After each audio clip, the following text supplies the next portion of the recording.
Good late afternoon. Let me call to order the regular City Council meeting for the City of St. Helena for April 10, 2018. And would Council Member Koberstein lead us in the Pledge of Allegiance?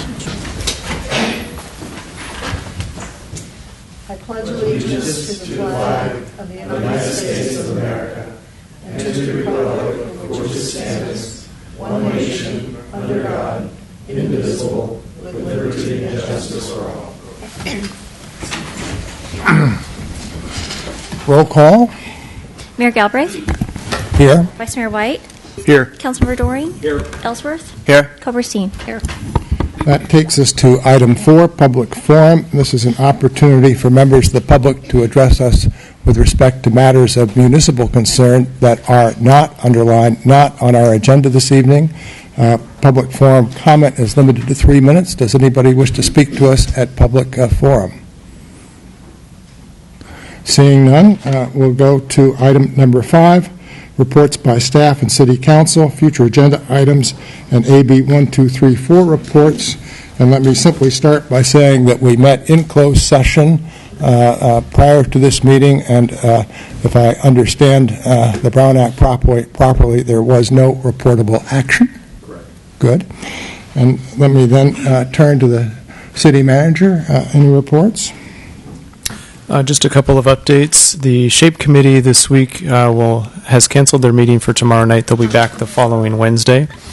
Those meetings occur at Vintage Hall at 6:30 at night, and that committee is wrapping up probably over the next 30 days, and we'll be bringing you a presentation status report of the committee's work at the next council meeting. And then today, some city staff and a couple of volunteer council members, Councilmember Ellsworth and Councilmember Koberstein, attended a meeting with the Chamber of Commerce to talk a little bit about some winter festivities that would be centered on Lyman Park. And so we have an emerging idea about an event that would be centered in the park, possibly including a skating rink. There will be a need for community fundraising to help make that happen, and we'll be working on ideas related to the city's budget and the chamber's budget to be presented to you at the workshop on the 9th of May. That's all. All right, Ms. Mitz. My update was the workshop on May 9th, so Mark stole my thunder.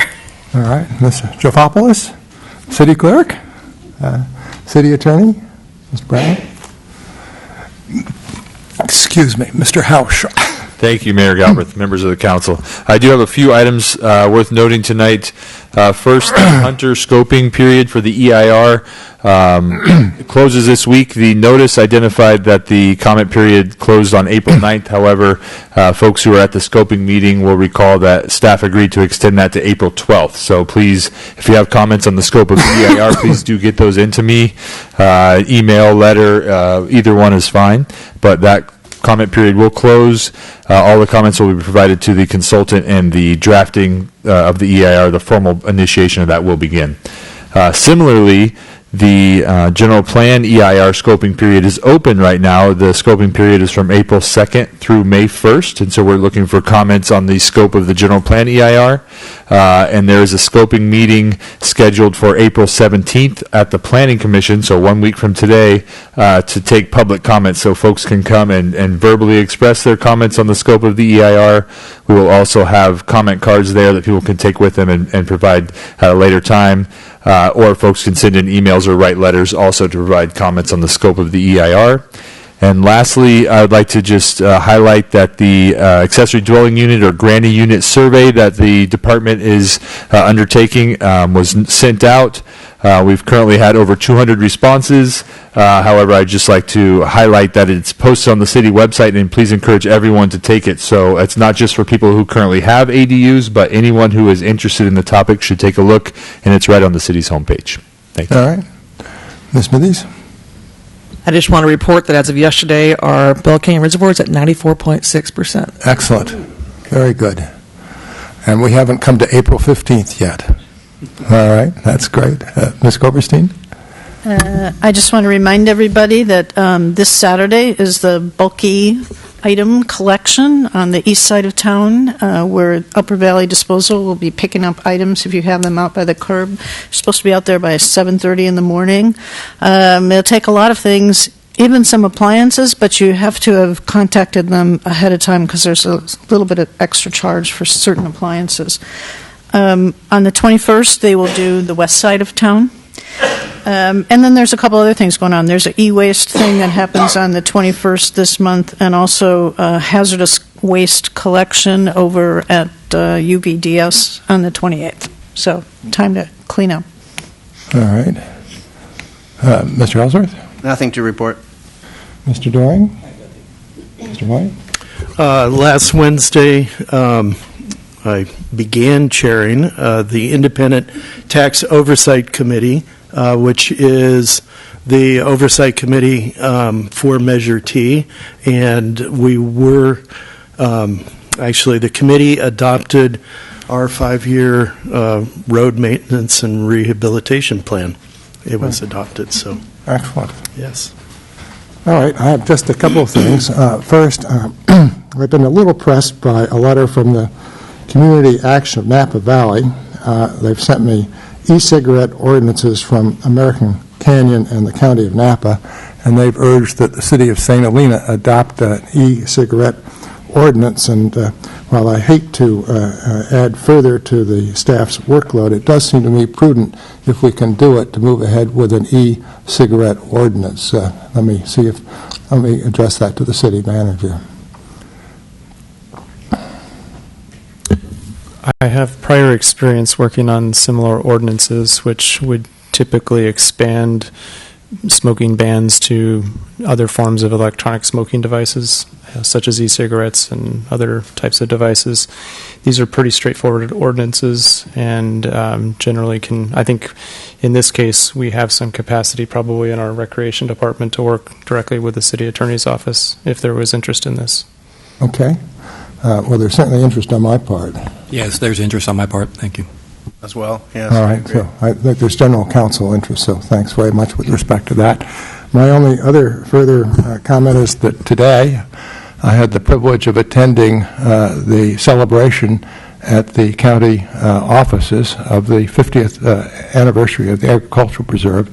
It really was a very moving ceremony with excellent speeches, not just by the supervisors, but by others.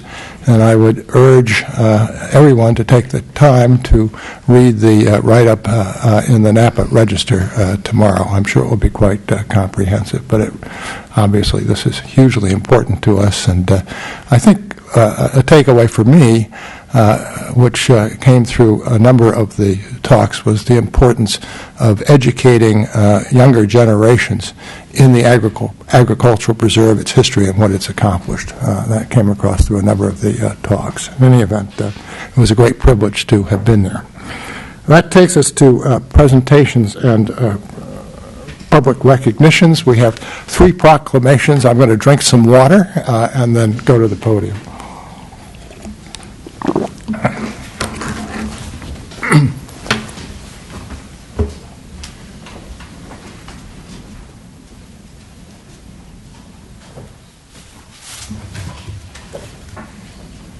Okay, the first one is news about sports. Do we have representatives? Good.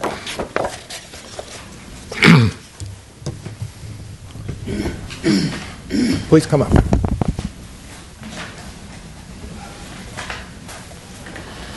Nice to see you. Nice to see you. I'm going to read it, and then you have a few comments. Thank you. All right. So let me read the proclamation. News about sports recognizing April as Sexual Assault Awareness Month. Whereas across the nation, April is recognized as Sexual Assault Awareness Month. Whereas news is committed to the prevention of sexual abuse throughout Napa County. Whereas recently our country has seen the power of many voices coming together through the Me Too movement to say to the world, sexual violence is real, it is common experience, and it must end now. Whereas 1 in 3 women and 1 in 6 men experience some form of sexual violence in their lifetimes, and there have been instances of sexual abuse here in our own community. Whereas youth sports coaches are an overwhelmingly positive influence on youth of all ages. Whereas News aims to support coaches by providing resources to promote healthy, respectful relationships, gender equity, and positive character development. Whereas research finds that by supporting coaches and parents involved in sports programs with repeated positive messages, providers like News can help build protective factors against violence. Whereas News is introducing a local campaign called News About Sports, a county-wide effort to prevent sexual abuse through positive youth development through sporting leagues to instill confidence, character, connections, and compassion, which are all protective factors against sexual and domestic violence. Whereas we, the City Council of St. Helena, support the efforts of News and ask the entire community to join their effort, not only in April, but all year long, to bring parents and coaches and the community together to be part of the effort to end sexual violence. Now, therefore, let it be resolved that I, Alan Galbraith, Mayor of St. Helena, do hereby proclaim April 2018 as Sexual Assault Awareness Month in St. Helena, and I commend this observance to all citizens. Thank you very much. Thank you. Say a few words. Well, first of all, I want to thank the mayor and all of the city council members for this recognition. And I'm going to start by giving you some sober statistics. Recently, we received a report that came out from the Department of Public Health, and this is for California. In 2012, there were 948 individual victims of sexual abuse in California. Because some were assaulted more than once, that number is over 1 million.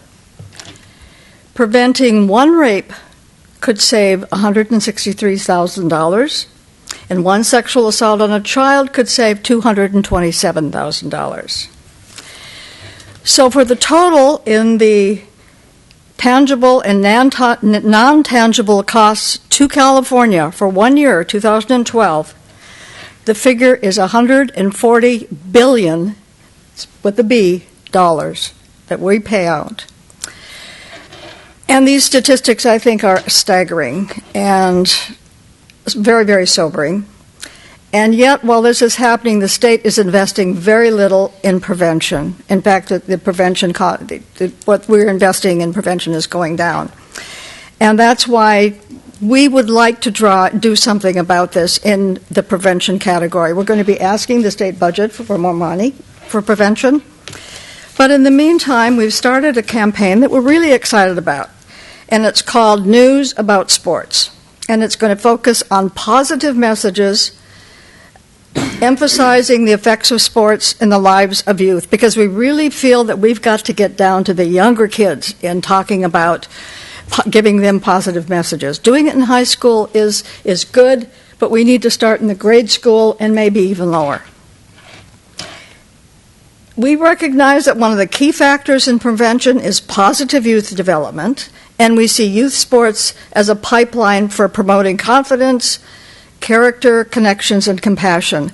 What we hope to do in the coming year, we're going to kick this off in April, but this is going to be a year-long campaign, and we hope to have a presence in sports throughout the year at the Little League, baseball, football, soccer games, in the high school games, giving out messages that are positive, compassionate, talking about teamwork.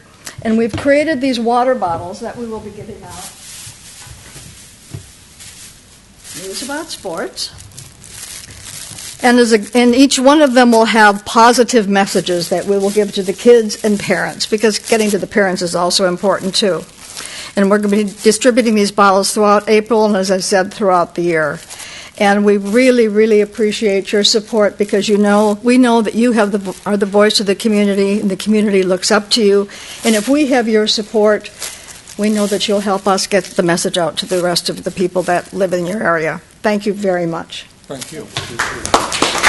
Thank you. Okay, very good. All right. The next proclamation is National Library Week. Some familiar faces are going to come up.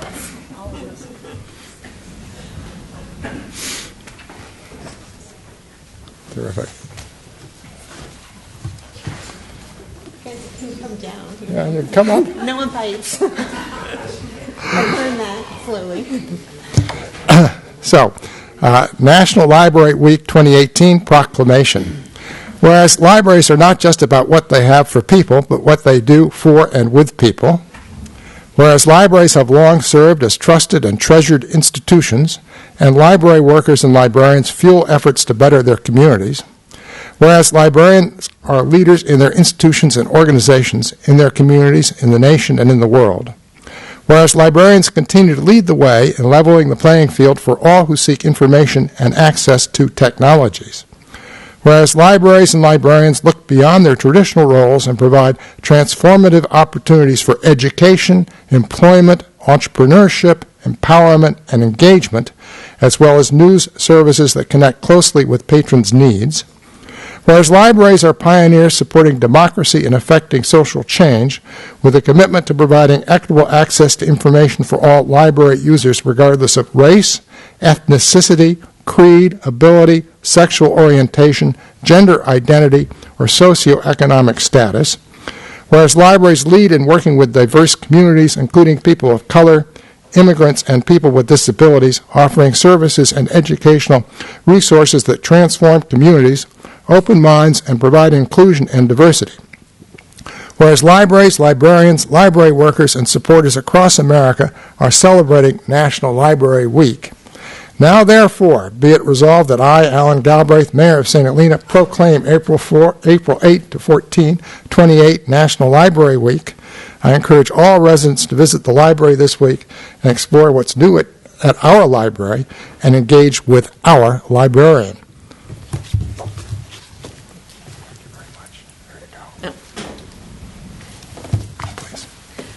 Today is National Library Workers' Day, and in a minute I'll introduce my staff, and I hope you'll all give them a great big hand for all that they do every day. Over the weekend on Saturday, I was asked a question, and I ran across this tidbit, which I found very interesting, and I want to share. It's from the St. Helena Star in 1951, and it's a report by the librarian at that point. And she reports that for April, she had a total of 1,538 circulations. That the number that visited the reading room was 287 people for a daily average of 11. Last month, I kind of wonder what the librarian would think if she knew that last month the library had 355 daily visits on average, 9,258 for the whole month, and that our circulation numbers were over 15,000 items. So that was the Carnegie in 1951. That got me curious, so I went looking through our files upstairs, and I found the circulation numbers for March 1975. There's been a lot of discussion about the building on Adams, and this was when they were planning for that. In March 1975, they had 5,846 items circulate, and the visits were 4,593. So we're doing pretty good right now in our building. So anyway, I just thought that was an interesting tidbit that I wanted to share. In 65 years, a lot has happened. The second thing I wanted to share was Mariah shared with me a paper that she wrote for a class that she is attending at school. Mariah is our newest full-time librarian. She's going to be coming full-time next week. She's been working for 2 years for us part-time. We're happy that she's going to be able to join us full-time. And so next month she's graduating, and so I want her to share that, and then I'll introduce my staff. This is a paper I had to write for my master's, so this was the kind of introduction to why I like working in libraries and where my passion comes from. When I tell people I work at a library, they often exclaim, "Why?" or "How boring! Don't you just shelve all day, check books in and out?" Let me tell you, if that was all I did all day, it'd be really easy. Hollywood has also long portrayed libraries as stuffy and outdated, with little old ladies running around telling everyone to shh. And years ago, this was the case for many libraries. But let me be the first to tell you that libraries have changed. Libraries are a safe and welcoming place for everyone. Where else can you find a powerhouse of contrary information? Evolution? We got it. Creationism? We have it. Sensational fiction, cookbooks to impress your mother-in-law, it's all here. Libraries are a free, non-judgmental source of information. We don't care what you're reading, watching, or listening to. We're just glad you found something you enjoy. Libraries are centers of their communities. They are a place to gather, to exchange ideas, socialize, and make new friends. Story times provide early literacy and kindergarten readiness for our youngest patrons. Children who start at story time and work their way up to elementary schools are statistically likely to do better overall, starting from grade school through college into their careers. Our lectures and programs promote lifelong learning, curiosity, and sometimes our events are just for fun. I have worked in a variety of many different libraries, and I can say without bias, the St. Helena Public Library is truly one in a million. This is a library created for the community, by the community. We have a new program every week, and not just a weekly static program like many libraries do. Our programs range from history lectures, movie nights, art receptions, local wildlife lectures, presentations from the Legion of Honor, cultural songs, and dances. These programs are well attended, and some are even standing room only. Our static programs include 2 weekly story times, an evening Spanish story time, children's movie matinees, a Lego club, and an English language class. But our library is much more than its programs. It's also the building itself. Large windows throughout pull in natural light, and patrons often daydream looking out into the vineyards. What a concept to read and research about wine while being feet away from an actual vineyard. After story time, many of our families will go outside and lounge by the fountain and look for tadpoles. After school, incoming students will lay out on the grass before coming inside to complete their homework. Norman Rockwell couldn't have painted a more idyllic library. I've seen our patrons make lasting friendships, achieve goals, and create works that benefit our entire community, all because of what we offer at the library. During the fires of 2017, we were one of the few places to remain open. We had neither power nor Wi-Fi, yet people continued to gather at the library. Our staff left their own homes and families so we could keep the library open for our patrons.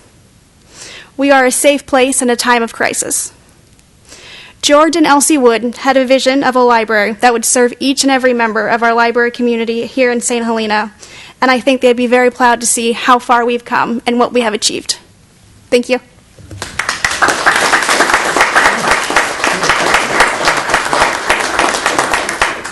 So, in honor of Library Workers' Day, I'll introduce my staff. Casey McConnell, Leslie Stanton, Cecilia Rocco, Marilyn Coy, and Mariah McGuire. And then Lynn Albright is holding down the fort at the library with Kate McBride, and then Janice Humphreys and Kim Farmer, and Kitty Collins couldn't be here tonight. So I hope you'll join me in giving these guys a clap.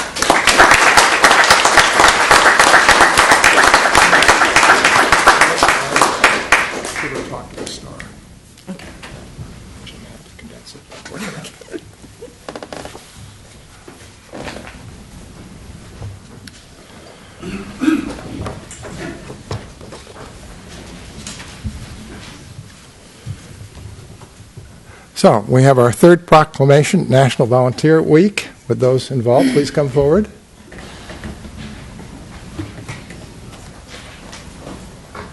Steve.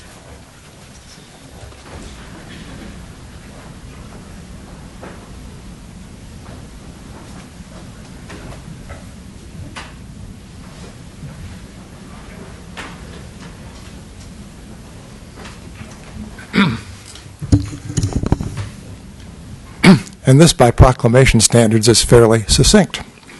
National Volunteer Week 2018 Proclamation. Whereas the entire community can inspire, equip, and mobilize people to take action that changes the world, and whereas volunteers can connect with local community service opportunities through hundreds of community service organizations, and whereas individuals and communities are at the center of social change, discovering their power to make a difference, and whereas during this week all over the nation, service projects will be performed and volunteers recognized for their commitment to service, and whereas the giving of oneself in service to another empowers the giver and the recipient, and whereas experience teaches us that government by itself cannot solve all of the nation's social problems, and whereas our country's volunteer force of more than 63 million is a great treasure, and whereas volunteers are vital to our future as a caring and productive nation.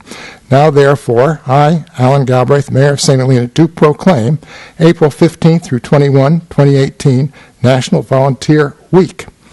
I encourage my fellow citizens to volunteer in their respective communities. By volunteering and recognizing those who serve, we can come together to make a difference.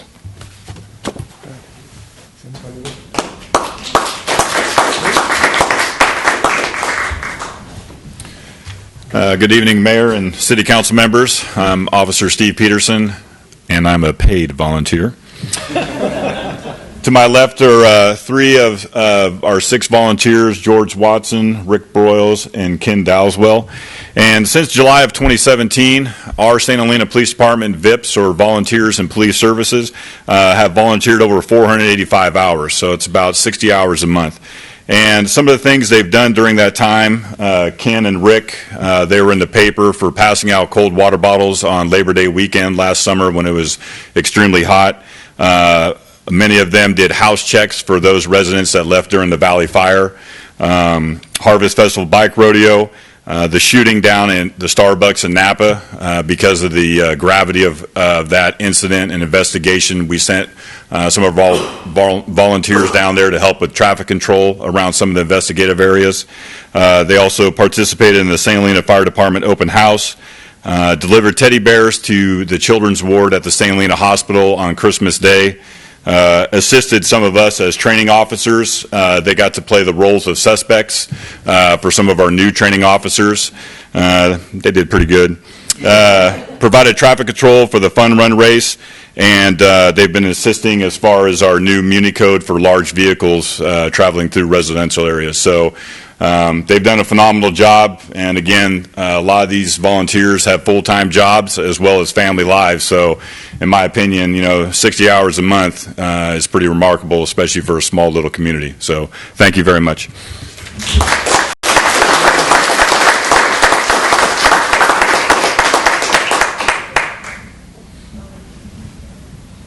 Hello, I'm Julie Spencer. I'm the director at Rianda House, and it's the volunteers at Rianda House have actually built it from the beginning. They're the fuel that makes us work day in and day out. They're the juice. There's their character.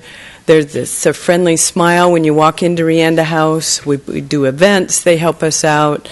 We just couldn't do what we do without our volunteers. So it's really great that you have the proclamation and that we remember volunteers each year as a group of, and as our community, and then as an organization. Like many other organizations, our board of directors are all volunteer. We have calendar girls. Those are the ones that fold and get you the calendar each month. We have a development committee that helps us raise funds. We have a garden crew that makes our garden pretty and functions well. We have greeters. That's the smiling ambassadors that you walk into Rianda House and they greet you with how are you doing today? What can I help you with? There's instructors and activity coordinators. We have 25 different activities each week, and many of the instructors are volunteers. They're retired professionals. We have lunch bunch, so 3 times a week we serve a congregate lunch. So you're served by volunteers there. We have a program committee. We work with the Parks and Recs group and the library and create some great programs together with special events, special projects, and we even have a winemaking committee. It's, in the neighborhood. And so without the volunteers, Rianda House would not be what it is today. We actually, next month, in honor of our Rally for Rianda, we're going to have a special tribute wall for our volunteers. We're going to be installing a donor wall and a volunteer wall, and you're going to see the faces of our volunteers. There'll be 25 different portraits put up at Rianda House. So come by and see some of the faces throughout the month of May, and you'll see what we I think, will agree. Like us, our volunteers are so very special to us. So thank you for taking the time today to recognize the volunteers. Thank you.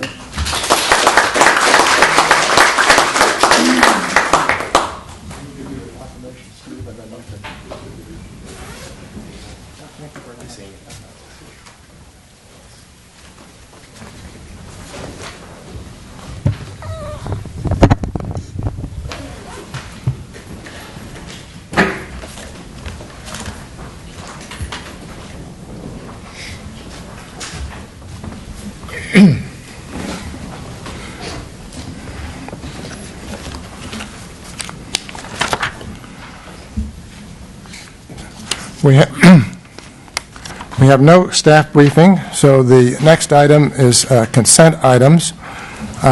With respect to 8.2, the city clerk has asked me to specifically note that it's amended with the updated pay schedule. At this point, the chair would entertain a motion to approve the consent calendar unless any member of the public or council member wishes to pull any item. I'd like to pull 8.3, please. 8.3, okay. So at this point, the chair would entertain a motion to approve 8.1, 8.2. So moved. Thank you. Is there a second? Second. Vice Mayor White? Yes. Councilmember Ellsworth? Yes. Coverstein? Yes. Doreen? Yes. Mayor White? I'm sorry, Mayor Galbraith? Yes. Boy, that was a Freudian slip. That takes us back to 8.3, and I assume, Ms. Smithies, you're the person on 8.3, and maybe Mr. Ellsworth could express what his issue is. Yeah, I think that probably some in the community want to know a little bit about the timeline on the Cronulla Pump Station, and so maybe this is just an opportunity for just a little bit of an overview of where it is and where it's going in terms of a timeline.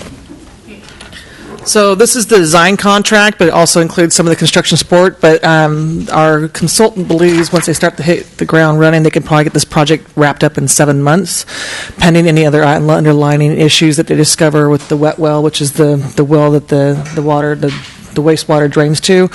But the idea is that we can get full design, or get final construction estimates by next spring in time for the next budget cycle to see where we're at, and maybe even in the preliminary submittals and draft construction estimates that we find out if the number that we had budgeted in our rates are sufficient enough, and what we may need to have to finance for going out, because this will be one of the finance projects as defined in our approved rate study. So it'd be ideal if we can go out to bid in construction next summer, but it all depends on the budget and what we have available to move forward with it.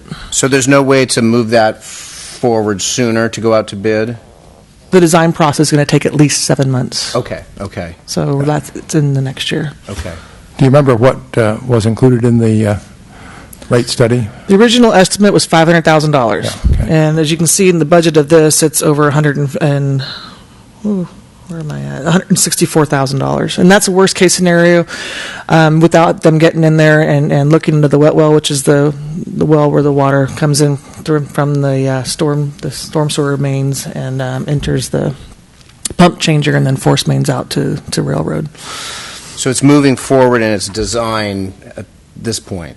Correct. Okay. This is design only at this point. Okay, great. All right. Is there any public comment?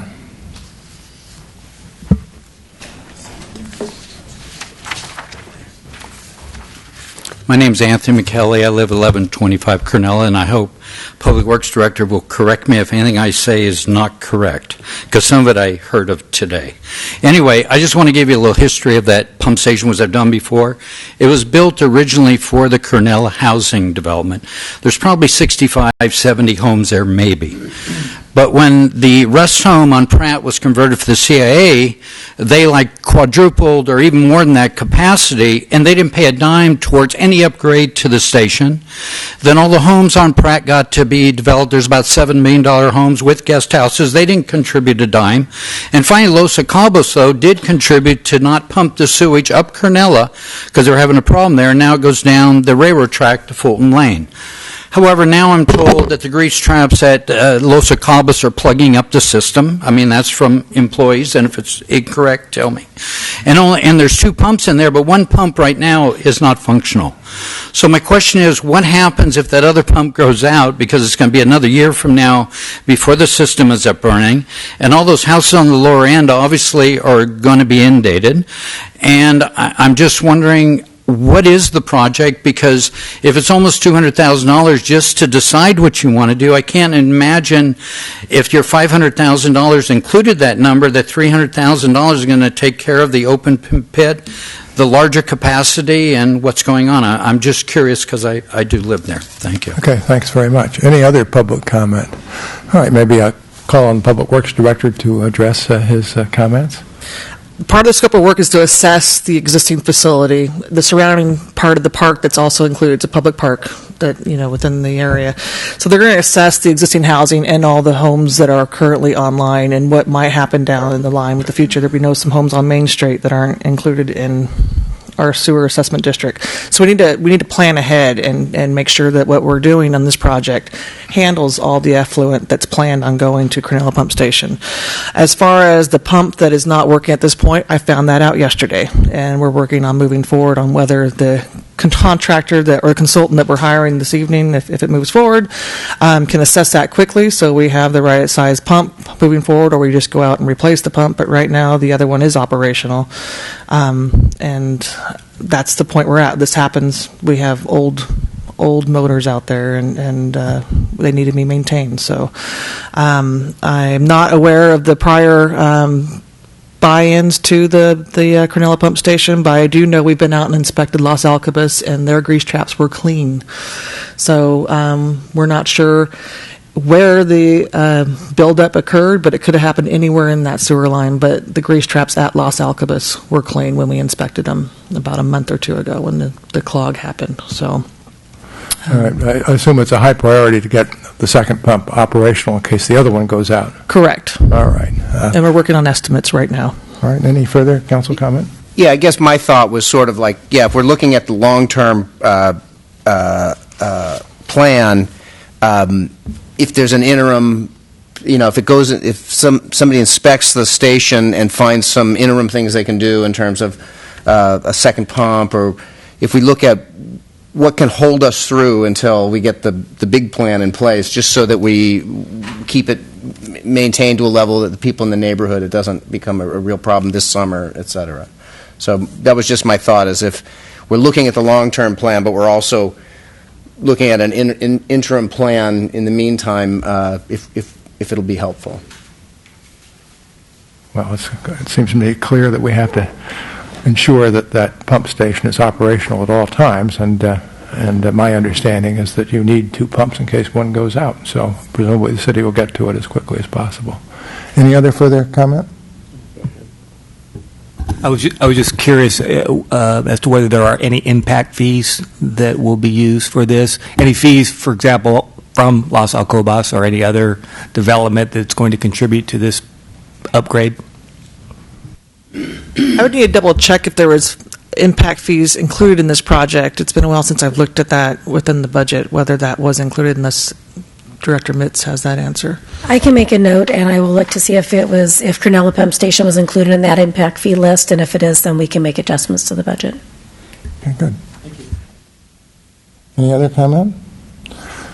All right. The chair would entertain a motion to approve item 8.3.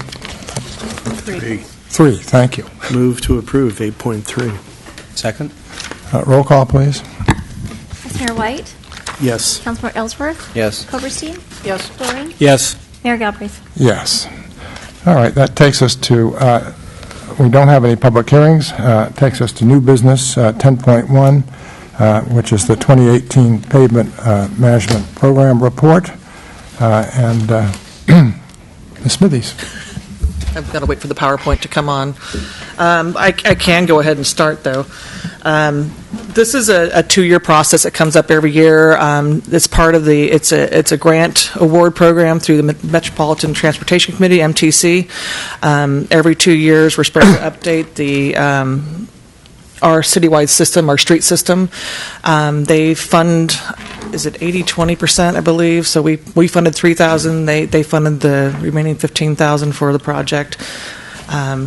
And they hire the consultant that comes on board, and they come out and inspect our system. And this sets us up for the next 2 years of our software system called Street Saver that they maintain and manage, and that helps us with our 5-year CIP planning of the street work that needs to be done, and our system condition. And then it also helps us be eligible for federal projects, because one of those items is having a local street system update every 2 years. So it meets all those requirements and keeps us eligible for instance, the One Bay Area grant, which is the Downtown Sidewalk Improvement Grant. This meets those obligations. So with that, you've already seen a lot of these slides before earlier this year. The timing wasn't great. We got the grant about April.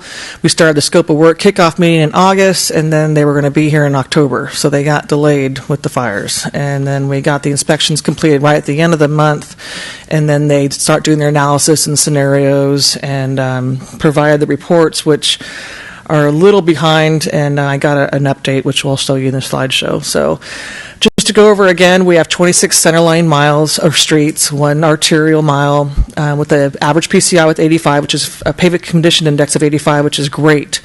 Collector, we have 11 miles with the average PCI of 60, and residential, we have 14 miles with the average PCI of 53, giving us an overall average as of November of 58. As you can see, we're not doing too bad with our streets when we have over 40% in the excellent to good condition, 13% in the good condition, and then we have about 40% in the poor to very poor condition. And as you can see, the 70 to 100s, where you really want to be at-risk roads, are 50 to 70 of your PCI index, and we're right in the middle of at-risk, and then you drop down to the poor and failed. An example of a failed street would be South Crane or Pratt. They're in that failed category. And so people always wonder, in your pavement condition index, why are we spending so much on these new streets? They keep paving or doing treatments to these new streets every year or every other year. It's because it costs so little to maintain those streets, where it costs you significantly when the streets start dropping off down to the fair to poor condition. That precipice there, you go from $5 a square foot or up on here, which it says $85 a square yard. It's calculated the entire project cost to reconstruct that street at that point. There's a lot of new innovations of trying to prolong those streets in that category. I went to a presentation at a conference a couple of weeks ago where City of Santa Rosa is they're in Sonoma County is rolling out these different scenarios where they're trying these 3-layer pavement systems to expand that dollar that cost a quarter of what it does to reconstruct streets. There's also recycled pavement methods that I'm hoping we can roll out in the near future on some of these failed streets. As you can see, if we compare our network PCI to the county, we're on par. But those numbers in the future, with our Measure T rolling out, our numbers should start increasing fairly rapidly, as you'll see in the next slide. But I just wanted to see where we are as far as the county, where we were in the past, and how we're starting to make improvements, even with what we had before Measure T started rolling out this coming year. Here's a map of our overall system to date. You see a lot of green, which is great, but you see those red lines up there, like Pratt, South Crane, Grayson. Those are our failed streets, and we need to work on them. And then you see some of our residential streets that are in that same failed mode. And then you have a lot in that precipitous condition of the yellow to orange that we need to start putting some money at. And as you are aware, the Kennedy Court, El Bonito Way, and Quinta are on the slate to come to council on the 24th to advertise for bids. So at least we'll get some of that red to yellow out of there, and we'll keep continuing to plug at it in the next 5 years. Our funding needs over a 5-year analysis, if we wanted to bring our PCI over 5 years to an 83, we'd need $9.2 million. We don't have those funds right now, but with the 25 years of Measure T coming online, we'll make some great headway. Our resulting needs, it shows you in 2018, if we had all those funds right now, unconstrained funds, about 8.5 in the first year, and how it drops down to the 83 point by year 5. Our current budget scenario, the report did not have this current budget scenario. As I said, we started the scope of work months ago, and then we got the latest revenues for Measure T. So we had only did an original budget analysis of $250 this first year, and then $1 million in the second year too, and then $1.6 once Measure T is fully realized. And as you can see, within the first 5 years, we're going to be going up to a PCI of 72. So that's a considerable improvement from a 58. So it's very exciting times for the city as far as our streets concerned, and we're hoping those numbers just continue to go up. And that's it for my report. The rest of the reports was attached to the staff report. But are there any questions? Very brief scenario. I think you've seen it so many times at the Measure T, but I know. What always concerns me is the fact that we have 40% that are very poor, and just the way things work, it's prudent to spend money in not allowing the better streets to deteriorate. So in my mind, averages can cover up a lot of sins, and the real issue for us is how we get the PCI for our poor and very poor streets up. Because as you point out, South Crane, for example, I take a bicycle down there, but it's not a pleasant experience. The bicycle bounces around so much I can't see out the mirror in the front to see traffic in the back, and yet that's supposed to be one of our bicycle paths that we recommend people use. And there's gravel at the end of it that you can slip on when you turn on Sulphur Creek's Avenue there. So that's really the concern I have is getting the dollars to really tackle these poor and very poor streets without sacrificing the PCI rating of our streets that are in better condition. and that's one of the things that the council agreed to on Measure T is at least in year 2019-20 that we start design on Grayson and South Crane, and so we get an idea of the real construction cost for that street. Maybe it's lower, and we can move those streets up in the next year, the following year. Yeah. And Pratt Avenue is a concern, but for the moment, Pratt Avenue is blocked off too at the Silverado Trail, so it's not getting the usage it would otherwise get. And that may be reopened much sooner. We received notification on April 5th, which was last Thursday, that that they're working on that project right now. And I don't know how they're going to make this construction season, but that's their goal, is to get the slide repaired. Over there, okay. Any other council comments? And these are numbers that aren't, trying to leverage grants, local grant funding. We got the OBAG grant, which is the sidewalk project in downtown. There are some streets that are eligible for road funds in the future, but I wouldn't give all hopes up on trying to leverage additional funds that way. All right. Any further? I just wanted to mention at the ITALC meeting last week, we did get an update on the proposed tax revenue that will be coming through Measure T, and it seemed pretty good. And they're talking about giving us an update every year and every 2 years as an average. So, but I think I can't remember exactly what the numbers were, but it was 98 million. For total for 19 million. That was way off. Sorry about that. But anyway, our portion of that is about 1.1 million a year from Measure T. So okay, good. All right. There was no action item on 10.1. It was just receive and file the report. So we shall deem the report received and filed. That takes us to 10.2. Which again is Ms. Smithies. So this is the road maintenance and rehabilitation account project list. As you recall, we brought this in the middle of the fire week on October 11th for the first year, which is 17-18, which we received about $42,000. I'm not sure if we received those funds yet, but that was the approximate account for this year. For 18-19, we're looking at about $114,000, and we need to have a project list. We discussed this briefly with the Measure T public hearing, but the idea is we bring the same street list forward for that proposed year, so we're not reinventing it. But of course, projects come up. There's $114,000 isn't a whole lot, but that at least could design and or make emergency repairs if something comes up. But it's the same 1819 street list as we agreed to on the Measure T, or we brought forward for Measure T. And this came up, I think, 2 weeks ago from the state. We got reminded that we need to update our list for 1819. So, All right, any council questions? Is there any public comment?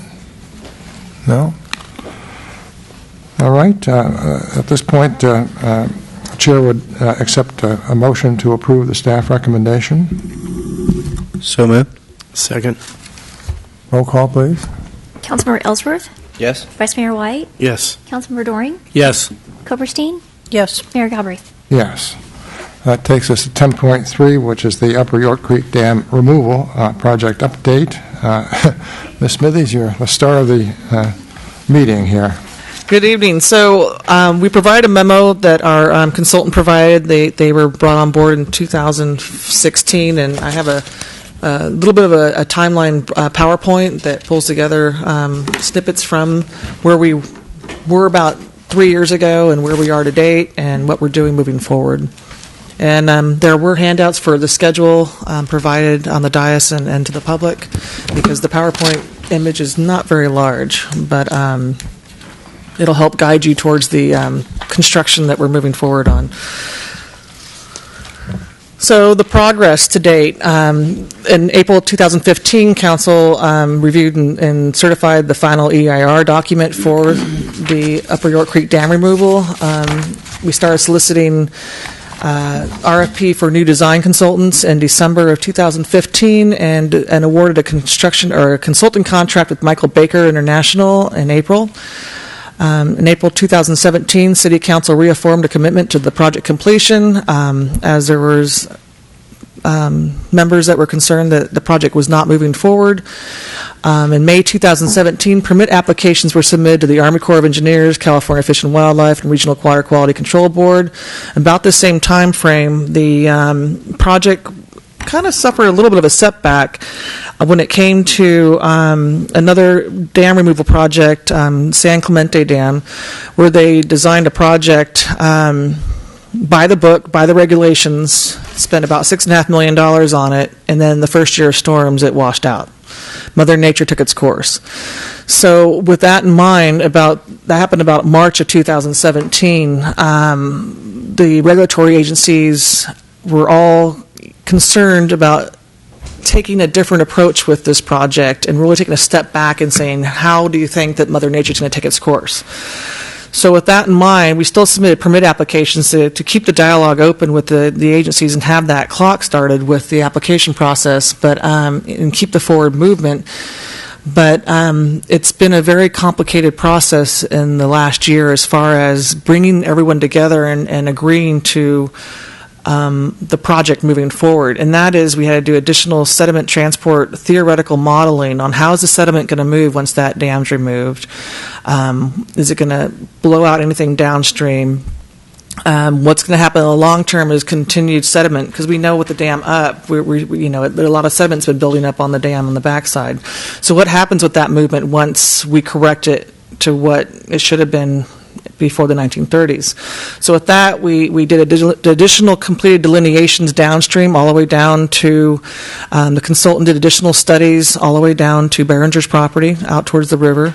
They continued biological studies upstream and downstream of the dam. There's also going too fast there. We also had to do foothill yellow-legged frog surveys. We started those in November, and we need to continue taking those.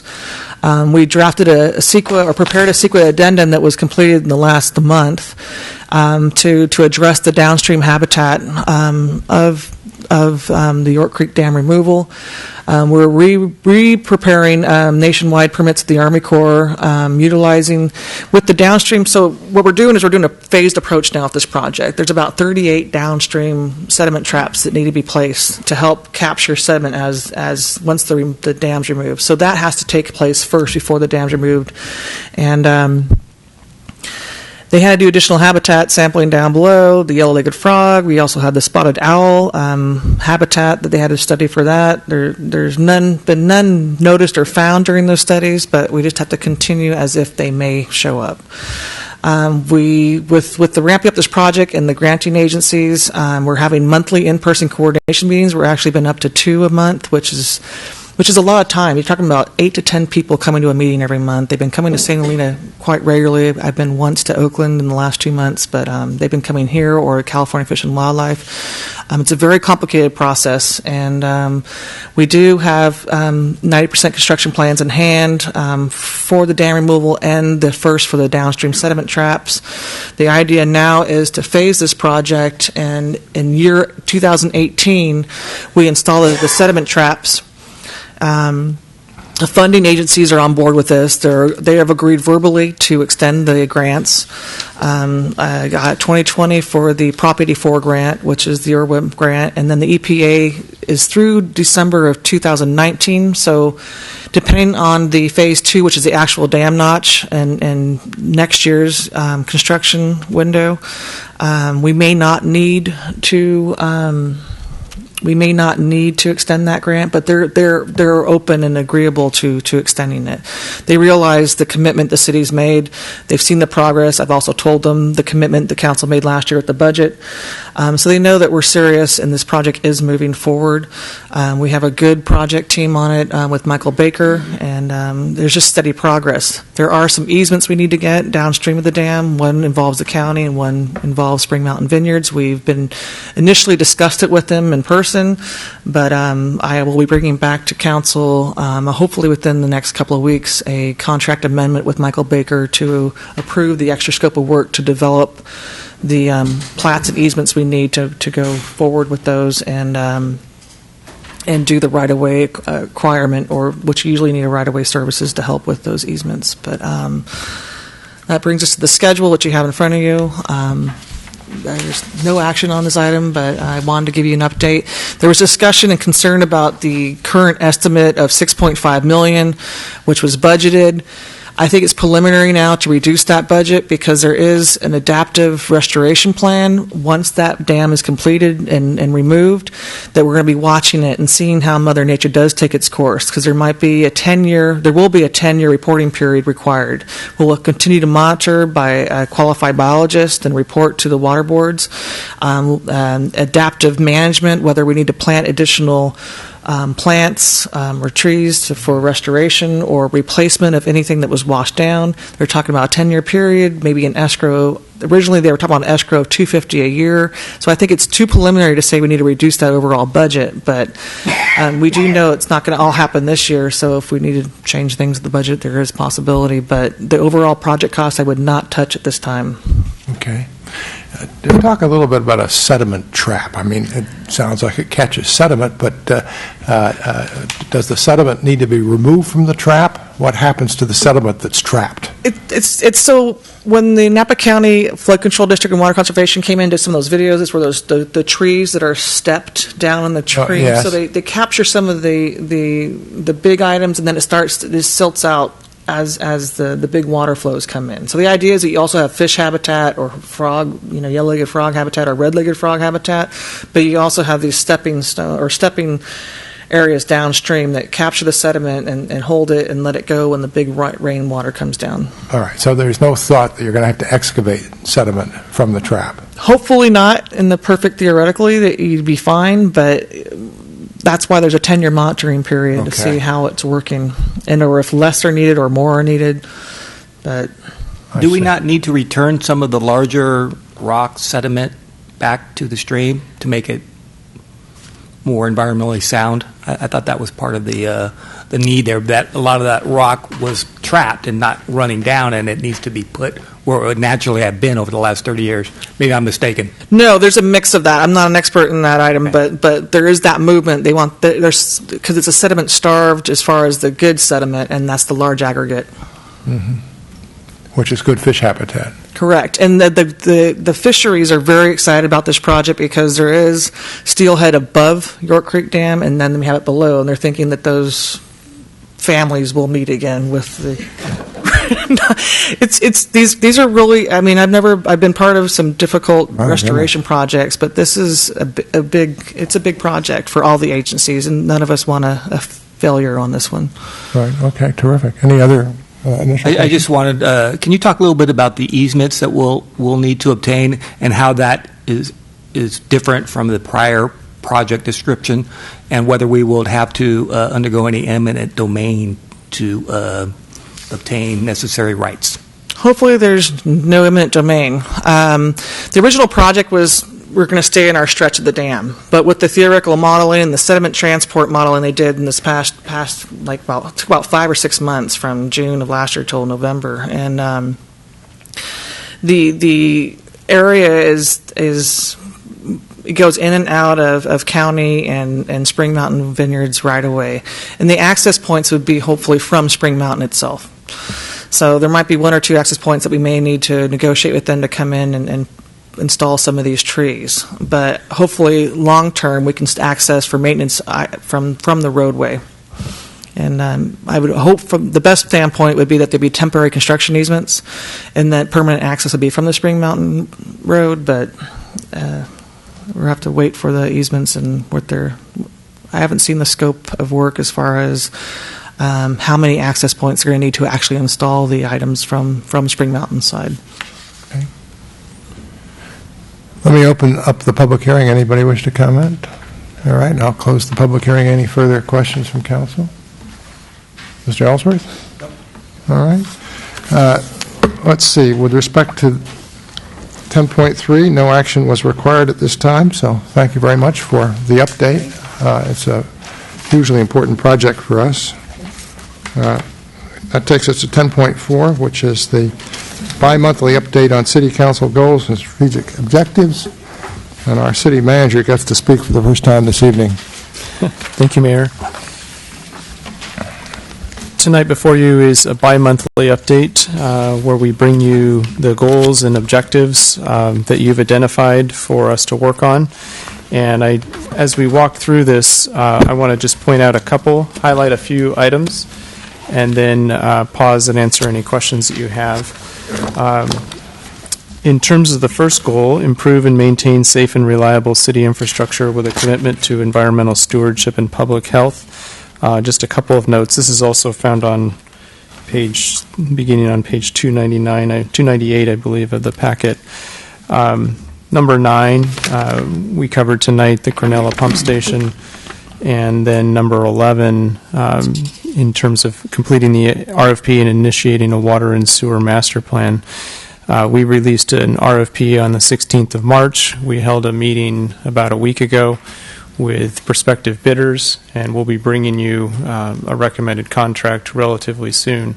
But that's a very comprehensive project, a comprehensive scope of work, and probably a plan that will take nearly a year, if not more, to complete, but really helps us with our forthcoming street projects, et cetera. So a lot of work has been put into preparing that, and we should have bids soon. I'm forgetting the date on that, but within about 2 weeks. Right. Moving on to enhancing organizational performance. Don't have any specific notes other than the workshop number 11. We have a reference to the forthcoming workshop on, we had a workshop on the post-fire,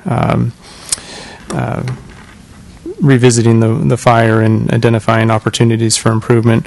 We are scheduling for council review that after-action report at our next council meeting on April 24th. On the 3-year goal of ensuring long-term economic sustainability while safeguarding St. Helena's unique culture and quality of life, a lot of work, as you know, is being put into the SHAPE Committee. And we've invited the chair, Mr. Mark Smithers, to present the council with an update at your next council meeting on the 24th. This will be an opportunity to review the work of the committee and provide you an opportunity to answer if you have any questions for Mr. Smithers. And then also, I believe, based on the current meeting schedule, they're going to need probably 2 or 3 additional weeks to complete their work. So we're, at the moment, tentatively planning to conclude their work on the 16th of May. That may need an extra week, possibly 2. And we are tentatively scheduling a presentation to the council on the 12th, I believe, of June. That would be the date by which you receive their recommendations for this first time and a review. Since we last updated, we've completed a long-range financial forecast. We made, obviously, several iterations to that. It's an evolving document, and we think that does a good job of identifying what the city's finances look like with both a mild recession and a slightly deeper recession forecast. And we have initiated, at the last council meeting, we set in motion a market study of downtown, so interviews have already been held. We have more to continue, and I would anticipate bringing that report back to the council probably in a couple of months. On the 3-year goal of committing to full public participation and ongoing communication and regional collaboration, a couple things just to point out. One, what's not noted here, but something we did put in motion earlier this year, was the planning department's current project list on our website. So while not identified as a goal, a really helpful tool for the community and could easily be added to the list. And then with your approval tonight of the SHIA MOU, the Memorandum of Understanding, we're setting in motion a commitment to complete a citywide compensation and classification study. That RFP is on the website today, and we'll be working with our bargaining groups at reviewing consultants and bringing you a recommended consultant to work on that. And in addition to that scope of work, we have asked prospective bidders to provide us a cost estimate for a review of the Public Works Department staffing. What I'd like to do is take a look at their organizational structure and have some independent thinking about identifying perhaps some different ways of deploying the staff. And in the context of that discussion, the department's done some work on identifying the levels of service today that we have in all the various disciplines within the department. So this will be very helpful for a consultant. They'll be able to interview staff, look at that level of service diagram that tells us, are we working on different activities daily, weekly, monthly, etc. And it will help us better articulate the level of performance, the level of service that the staff is providing to the community. And then we arrive at the housing goal, which I haven't, and for purposes of tonight, when I put this together, the housing item was still very much in flux. And we have a working group of Councilmember Koberstein and Vice Mayor White, myself, and we're working with Erica Sklar to produce initially a white paper. And we had a meeting again this week on Monday. We've been meeting about weekly with her. And I will tell you the white paper's getting close to being finished. We're hoping to finish in the next couple of weeks and bring that forward to the council for an initial review. We've had some conversations about next steps in the process and a little more time to think about that. And we may have some slightly different ideas related to public engagement that will come forward from this working group, but that remains an active work in progress. And while it's perhaps slipped a little bit in terms of the initial timing, that activity and conversation has been active on a weekly basis with Erica Sklar. So I'll pause and answer any questions you have. Are there any initial questions from council? I have one. Sure. On the 3-year goals of enhanced organizational performance, number 4, on the code enforcement. Can you give the page number? Oh, I'm sorry. Yeah, sure.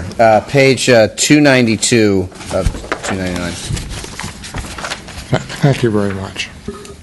I'm just wondering, I guess, where things are on that, and if a conversation should happen before we get into the budget, if that's somehow tied with the upcoming budget, if there's some. That's a good question, because the planning director and I have been talking about a way of adding additional capacity to the department, and we have added to our proposed budget, which we will discuss on May 9th, some additional resources. The planning director has worked with the county, right? Is it the county? The county of Napa to identify potentially a part of a position, so we probably don't have necessarily the capacity or necessarily the need for a full-time person, but we have an increment of time that would be very helpful to have and help us address some of those code enforcement type issues. And so I believe we're looking at a possibility of adding about 10 hours of time per month to help us from a capacity standpoint deal with those code enforcement type issues. So that will be something we bring to you on the 9th. Thanks.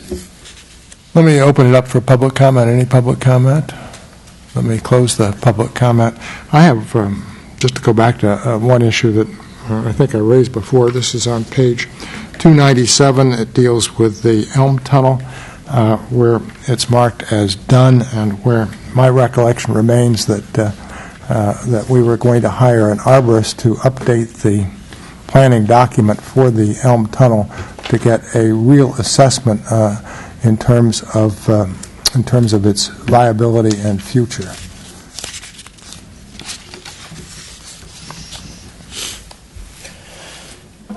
You're right. Oh.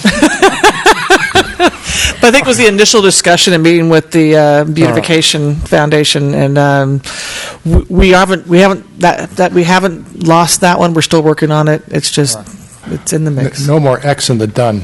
Okay. Category. The fun thing about this is often when we in many cases when we complete items, it often leads to what's next in the process, and this is an example of that. All right. Any further council comment? Can you provide an update on the council protocols? I know we fell behind a little bit there. Just kind of a rough idea. We're probably going to go past April, but I think we're close to bringing that forward. I think we have one more final draft to send out to you. We had a meeting last week with the mayor to review some comments, and so I anticipate we will send that out to you shortly.